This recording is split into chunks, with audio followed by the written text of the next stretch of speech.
Hello, better late than never. I finally purchased one palette from the Plan de Paris collection, but I was able to swatch all the other palettes and I have some unfiltered thoughts that I'll share with you, together with a lot of comparisons.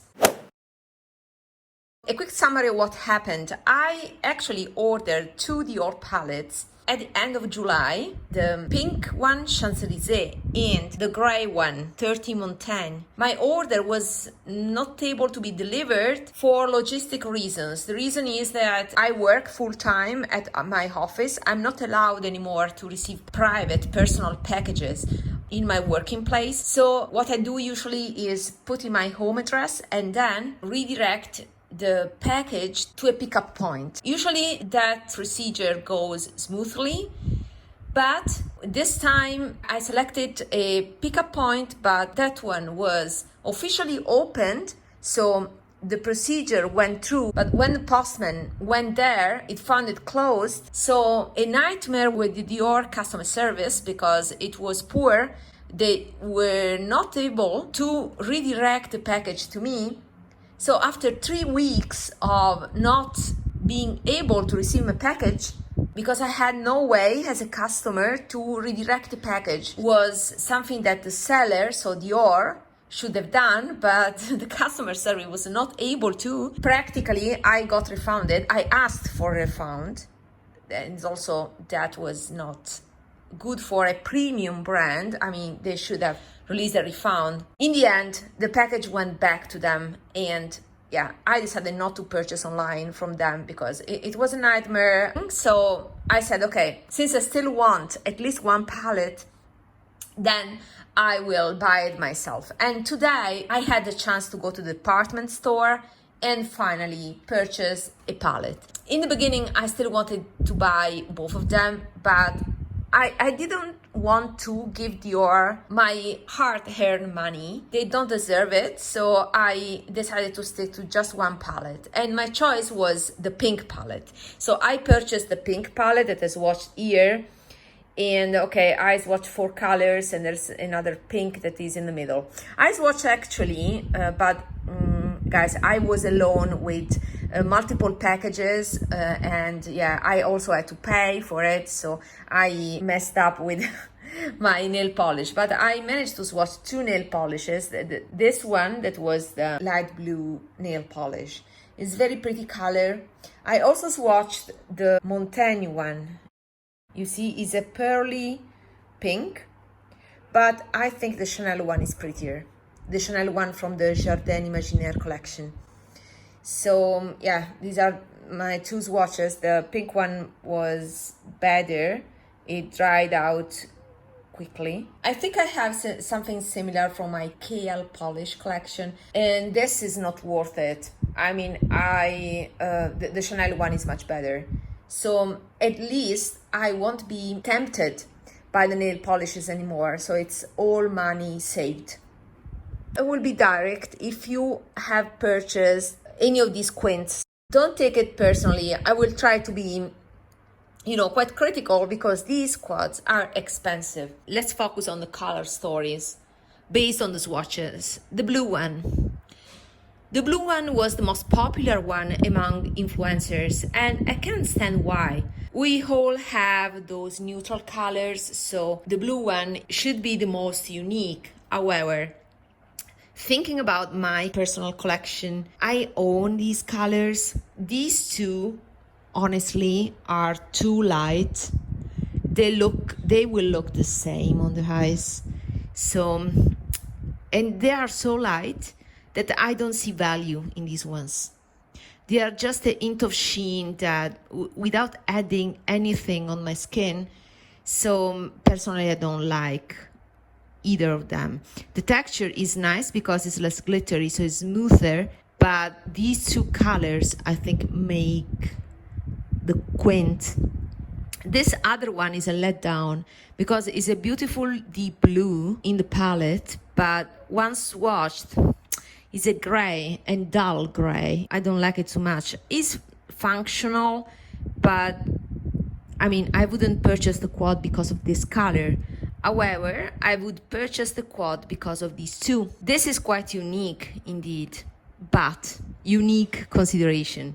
This color is quite cool toned, goes towards the indigo blue, so it has violet pigment and makes the white of my eyes look yellow.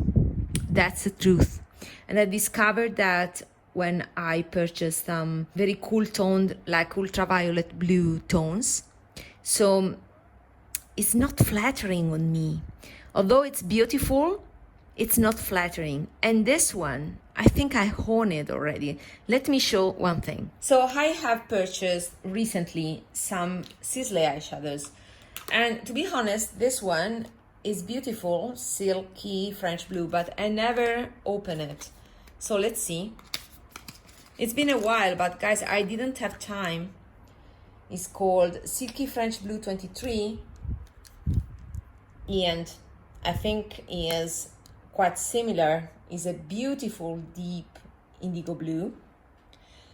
And I want to swatch this Sisley eyeshadow close to this Dior one and see the difference.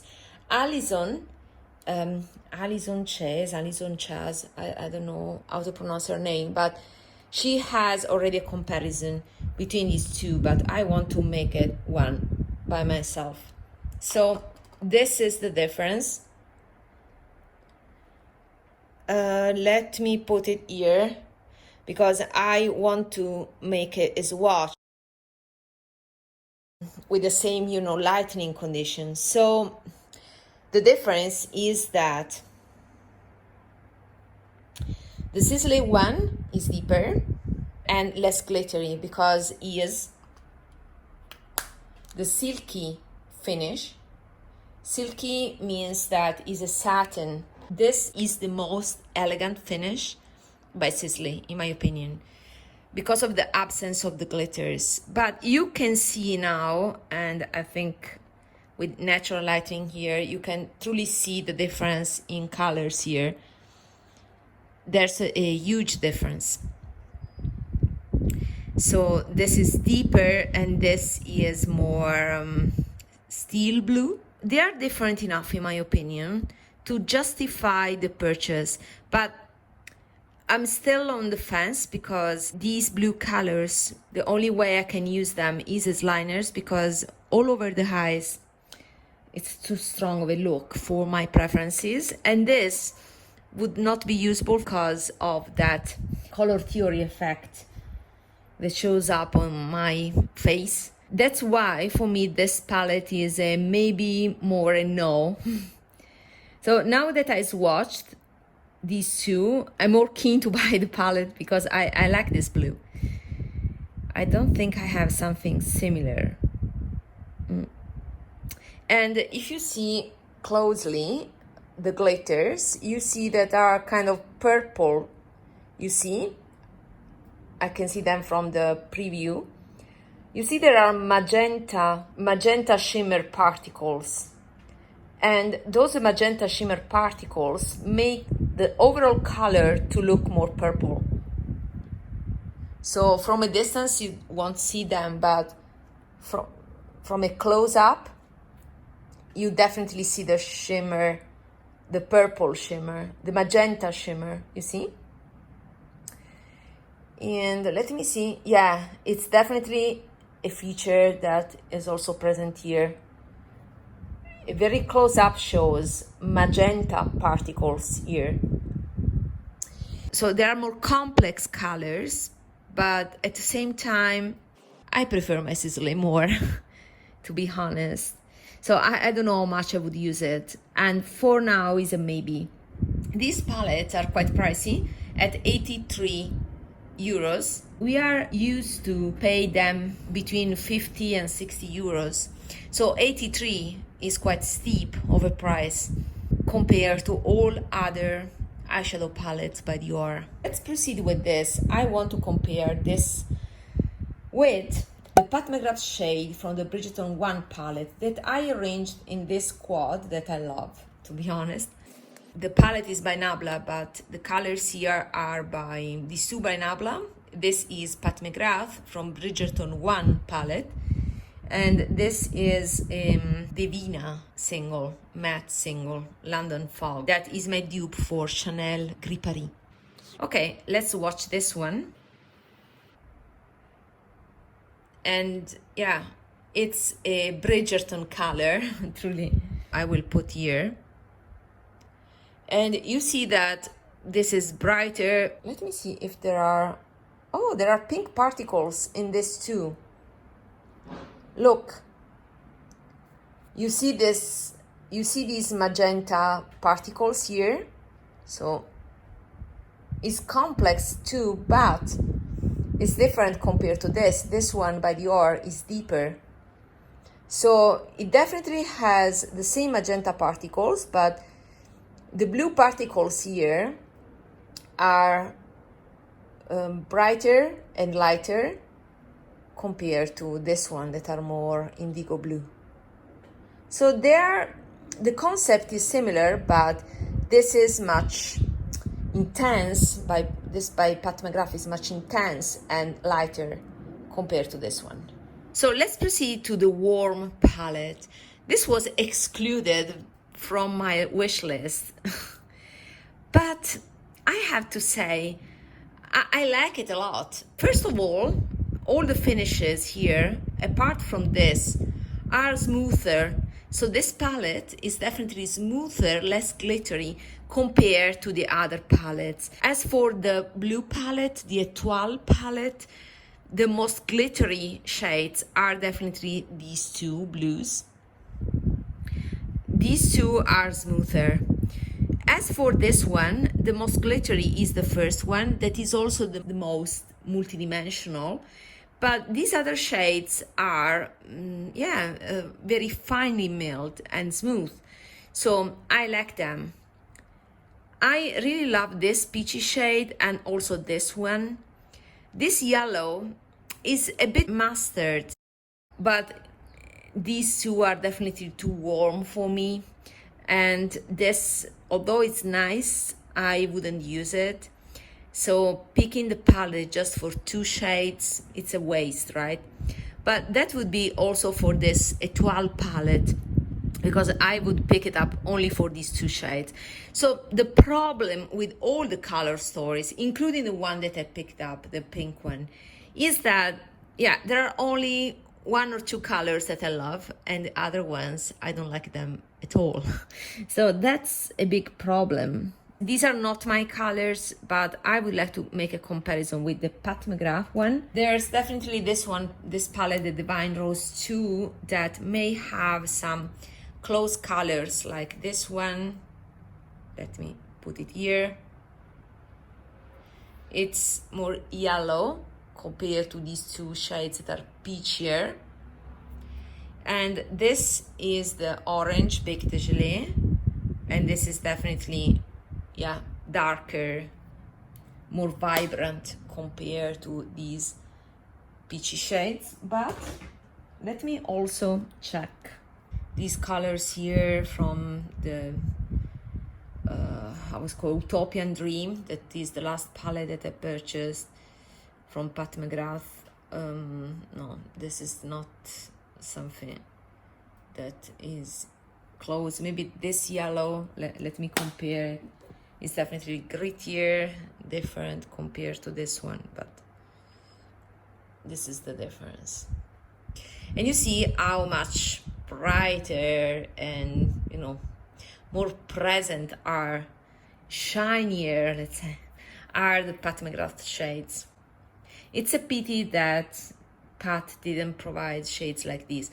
You can see that there's uniqueness in these ones. There's a peachiness that I expected to find in Pat McGrath, but I didn't. So these two shades are quite unique, I would say, from the Dior, and more subtle a bit compared to Pat, that is definitely, I would say, it's definitely louder.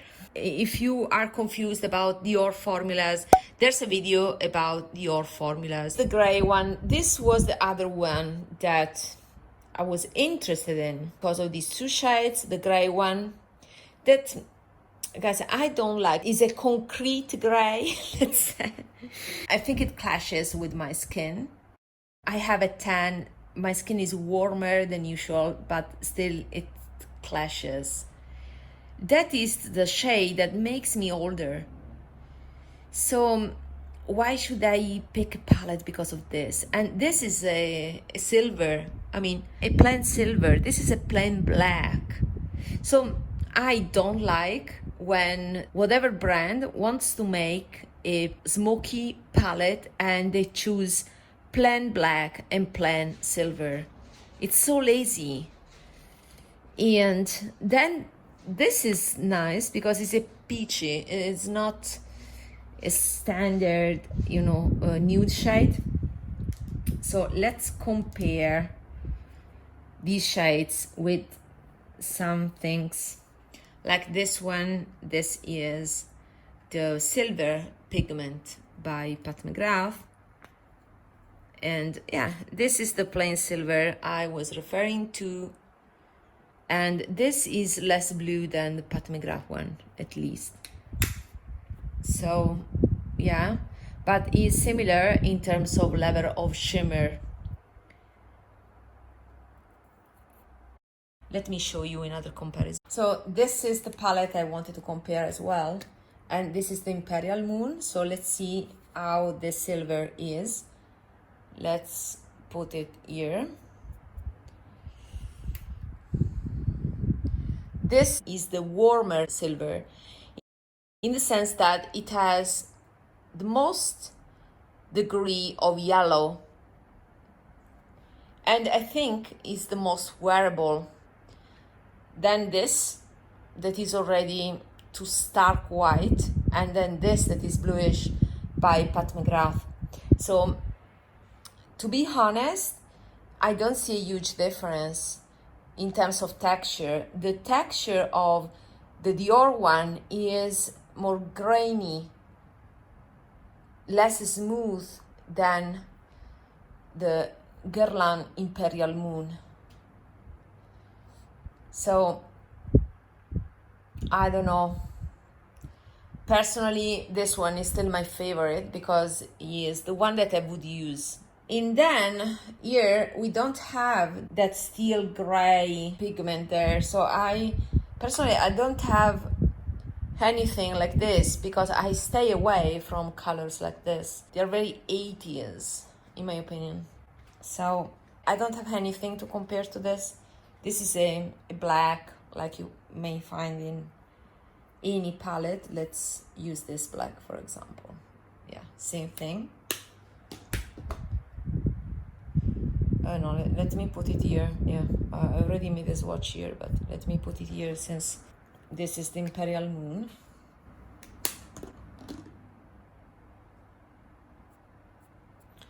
Yeah, it's the same thing, and yeah, maybe a little less pigmented, that you need more layering to have the same intensity, but it's the same thing. The difference is that the Dior one has some glitters, sparse glitters that you won't notice on the swatch.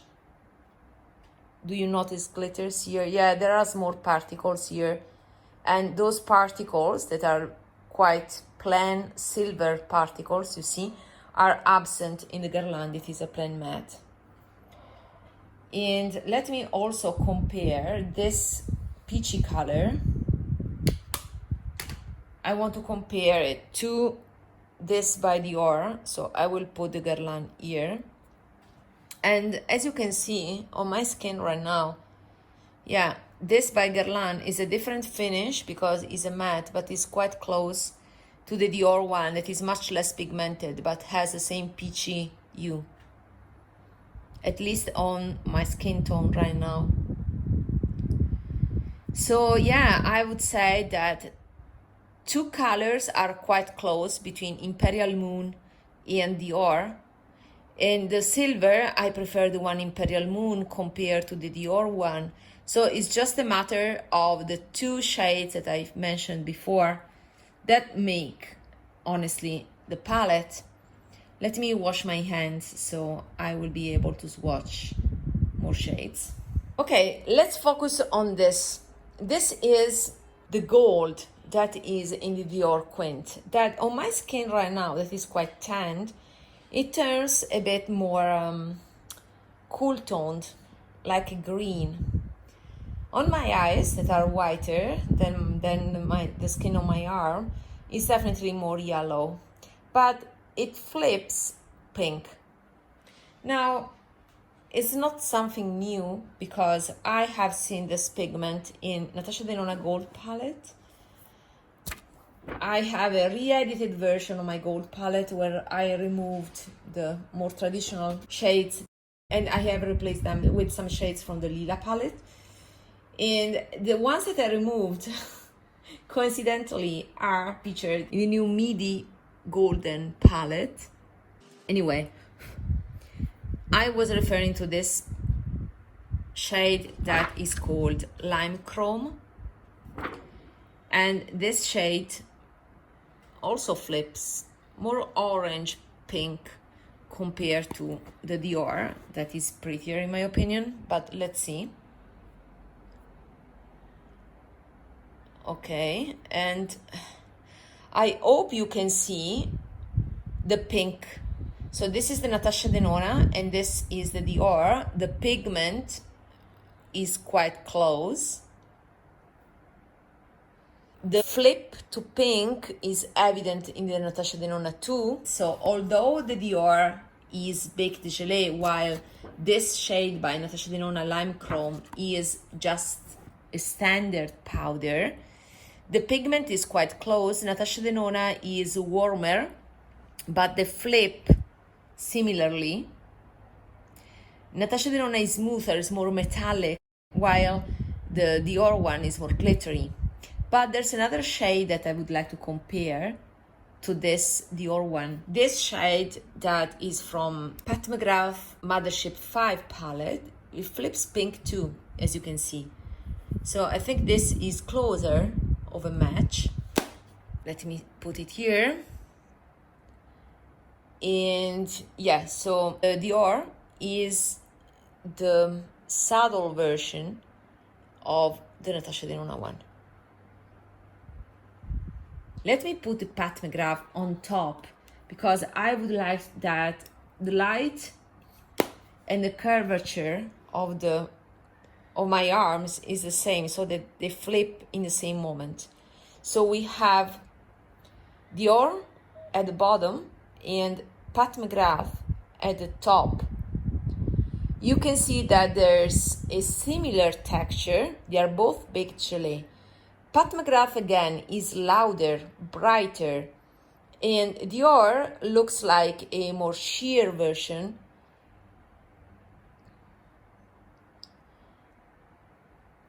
Let me try to shear out the Pat McGrath to see if I can reach a similar level as Dior. So Dior is here at the bottom. Still, the Pat McGrath has a tad more green, aqua shimmer, but is close to the Dior. So I think that between the Natasha Denona one, this one, that also flips pink and is a bit warmer, is a different texture, and the Pat McGrath one that is cooler, is more aqua, but it has the same pink shift. I think I'm covered. I don't need the Dior. This is the most unique shade, but I own something very similar. And why did I pick the pink one? Well, the pink one I think is pretty, still dupeable, and now we will see how dupeable it is. So I just wanted one, and I think that the pink one is the one that I can use the most. Simply as that. So all of them are beautiful. If I had the money, I would have picked, I think, all of them. But if I have to rank, I would rank the pink one the first, simply because I like these shades and I would wear them. Maybe at the second place, I would put, it's a battle between this warm one, Saint-Honoré, and Étoile, the blue one. just because I've noticed that is more unique than I expected. Maybe this one I would rate the second, this the third, and this the fourth, just because it's something that we have seen already. Nothing revolutionary, even the flipping shade here. And this is nice, but very subtle, the nude one. All in all, as I said, there are shades that are very pretty. These two peachy tones from the Saint-Honoré. This one is still pretty, as well as the middle shade, and this gray is unique at least. And also from these two. But there isn't a quad that I like 100%. Even this one, I like these three, the three more pink shades. This is the white that is more complex and has, multicolored glitters. You see that there are even blue glitters, yellow and magenta. And then there's this magenta pink with peachy glitters. And there's this one that has coarser glitters. I don't like this shade, this plum shade. I don't like these type of shades. And these are quite nice, but let me check one thing. So these are the two shimmer from this palette that I was considering to declutter. Now that I bought this one, gosh, am I sure I want to declutter it? So these are totally different, but maybe this is similar, but it definitely shifts more. I don't know if I want to declutter that flower nose palette, to be honest. This is amazing. And then I want also to compare these ones with this Sisley metallic pink.